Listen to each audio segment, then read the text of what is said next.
Test, mic check, 1, 2. Test, test, mic check, 1, 2. The LCSO is live.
Perfect.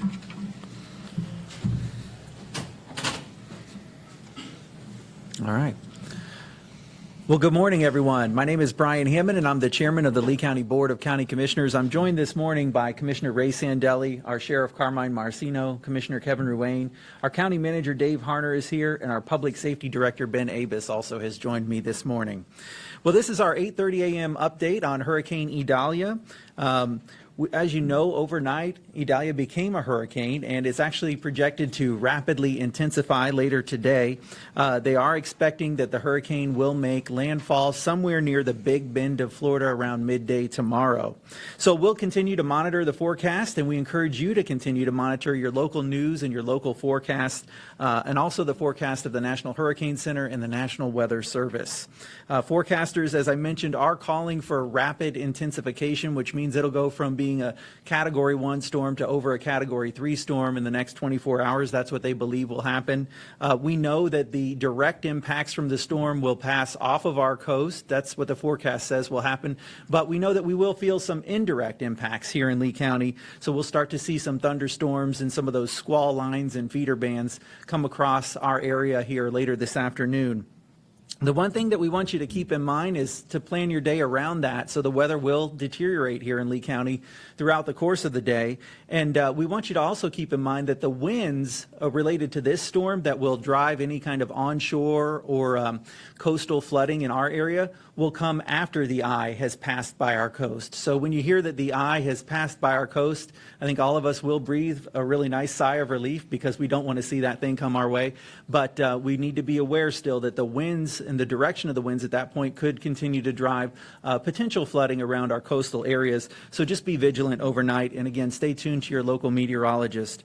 There is also a lot of storm activity on the south side of the storm, as I mentioned, so we want you to be cautious. Do not go to the beach today. Don't let your children play outside in the rain or the standing water. Of course, you know there could be germs and bacteria and things in that standing water that you wouldn't want your kids to get infected with. We ask you to stay inside during the heaviest winds of this storm. Don't drive through flooded waters. Your car can stall out very easily. And of course, that's not a situation that you want to find yourself in. And also, tonight's a good night to just stay home. If conditions really deteriorate, it's a good idea to just not go out anywhere if you don't have to tonight. Again, we want to encourage all of our local residents to use common sense. We believe, again, that the forecast will hold, that the hardest part of the storm, the eye of the storm, will pass off of our coast, and that we will see some minor indirect impacts. But just be vigilant, use common sense. We are storm ready. Unfortunately, here in Lee County, we're very experienced with this at this point. So we will get through this, but use your best sense as this thing passes by our way. We also want to remind you of a few things. We do not have any evacuation orders in place for Lee County at this time, and we don't anticipate any evacuation orders for Lee County based on the forecast. To help our residents, though, from the coastal areas or those who might find themselves in housing that they don't feel is very secure, maybe your home is recovering from Hurricane Ian damage and you don't feel like it's strong enough to handle the stronger storms that we'll see later today, or maybe you're in a trailer or a mobile home that wouldn't stand up well to higher winds, you can go to one of our 2 safe havens. So we opened those up last night at the North Fort Myers Recreation Center and another one at the Estero Recreation Center. Overnight, we saw about 8 people come to the North Fort Myers Center. Right now, we don't have anybody at the Estero Recreation Center, but we are ready there for you should you find yourself in need of a secure place to ride out the storm. We have also arranged for transportation-free shuttles through Lee Tran to get you to those safe havens. If you'd like to be connected with that, you can go to our website. It's leegov.com. That's LEEGOV as in Victor.com/storm.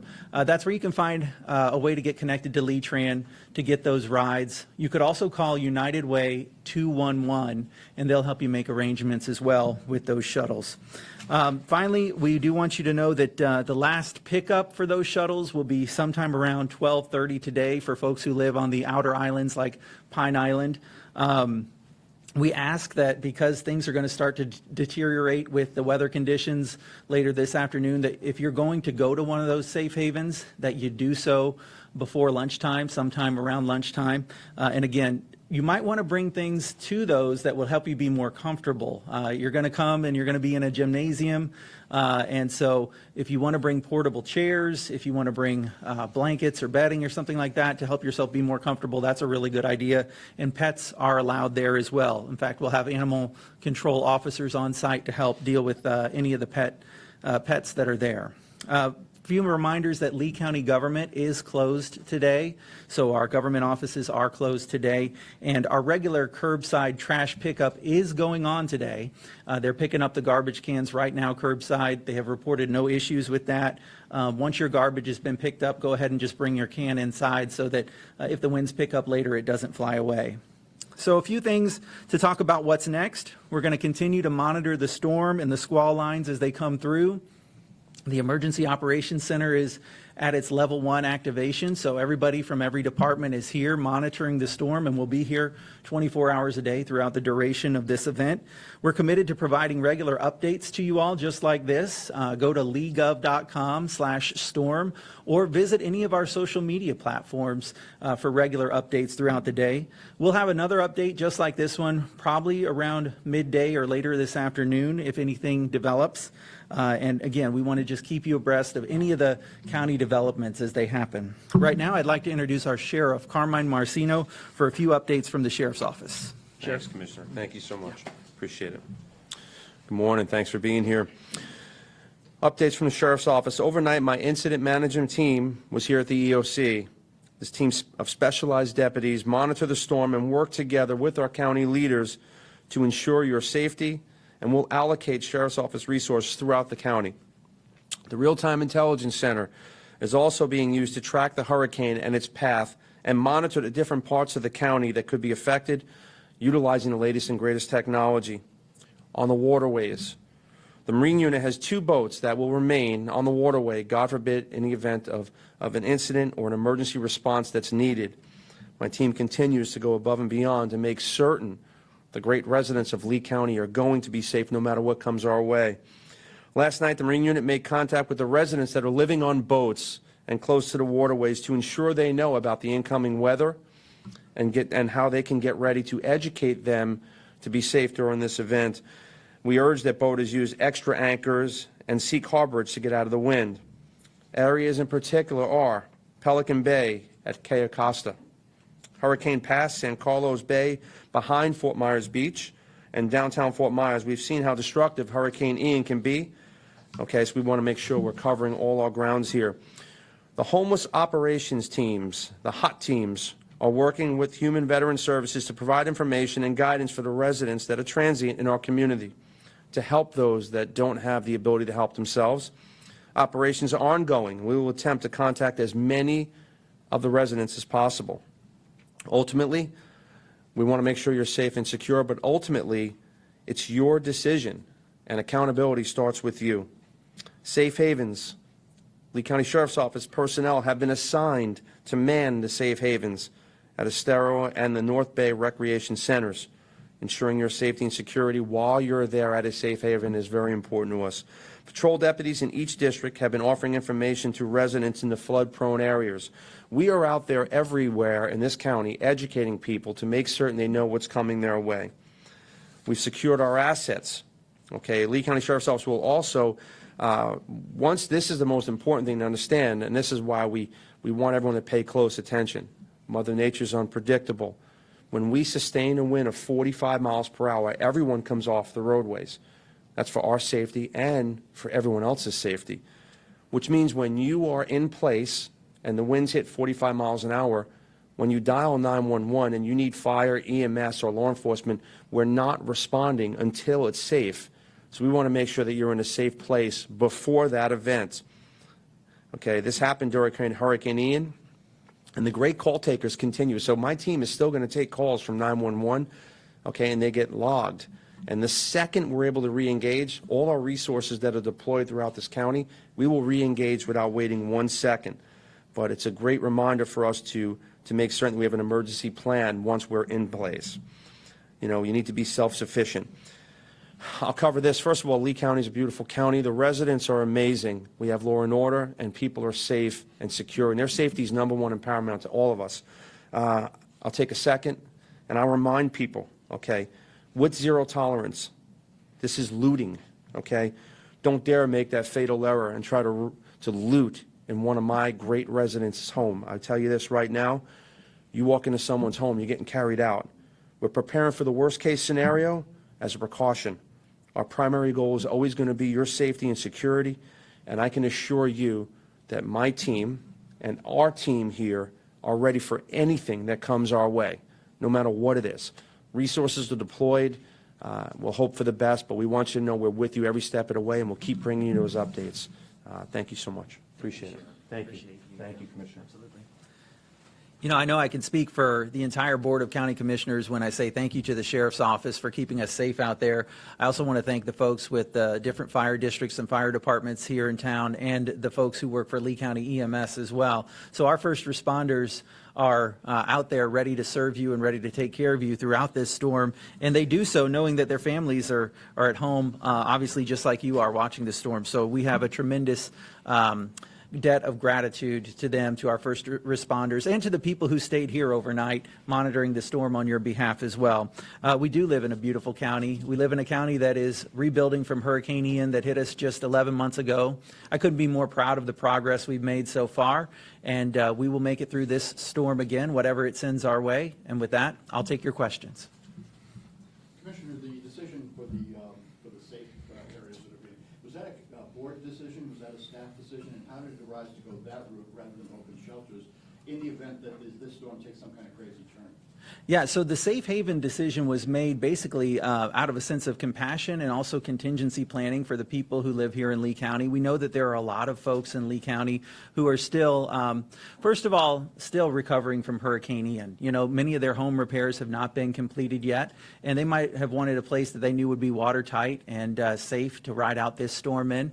Many people have reached out to me and said they're just still concerned about the idea of another storm heading our way. They're not really ready to face another one right now. And so we wanted them to know we're here to support them. We wanted to provide a shelter for them. The idea absolutely came from our wonderful emergency operations team that does this planning all year round.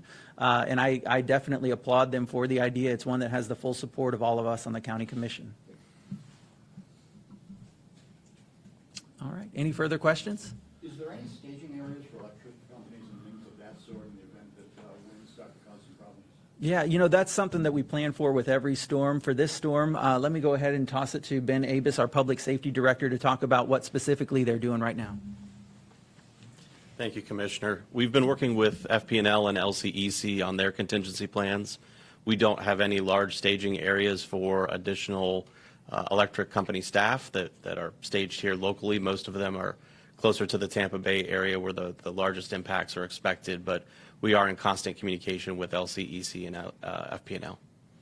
And how confident is the county that we're not going to see some kind of storm that takes the wrong turn? I mean, based on the meteorological advice that you're giving. Well, the question was, how confident are we in the forecast? And you know, I mean, we're looking at the forecast the same way the meteorologists at the TV stations are looking at the forecast, in the same way that everybody is looking at it. We're preparing for the worst, right? We're actually here in 24-hour-a-day operations with everybody fully manned at their stations, ready to go, ready to respond to anything that comes our way. I think all of us will take a huge sigh of relief when we see that eye go by. And we will be praying for our neighbors, though, throughout Florida who are going to ultimately receive the landfall of this storm. You know, one of the most touching things after Hurricane Ian was when people from other counties just showed up here in Lee County ready to help. And when I say that, I mean their first responders came here. You know, their county commissioners came here. County commissioners from Bay County, Florida showed up here after they had just gone through Hurricane Michael to talk with us about what we could do in the wake of a major storm. So we stand ready now to offer that help to whatever community gets hit with this. We're grateful for the help that we've received. So as we said, we're preparing for the worst. We're hoping for the best. And I think it's really important to remember that when the best does happen and this thing does pass by and it seems like we got really prepared and there weren't a lot of impacts, that is a good thing, that's what we wanted to happen. We wanted no impacts. And so hopefully that's the story that we'll be here to tell throughout the rest of the day. Do you employ any meteorological advisors or services to keep track of what you don't see on TV? Sure. Here in the Emergency Operations Center, we absolutely have a department that looks at that, and I'll ask Ben Abus to explain that. Thank you for the question. The primary source of all the information that we get is from the National Weather Service in Tampa Bay, as well as our partners at the National Hurricane Center. We do have a private meteorology company that we contract with that helps us to reaffirm some of the information that's more specific to Lee County. But the primary source of our information that we use for decision making is the federal forecasting partners at the NHC and the National Weather Service. All right. If there are no further questions, again, we'll have an update prepared for you later this afternoon, and we'll keep you up to date if anything changes. Thank you very much.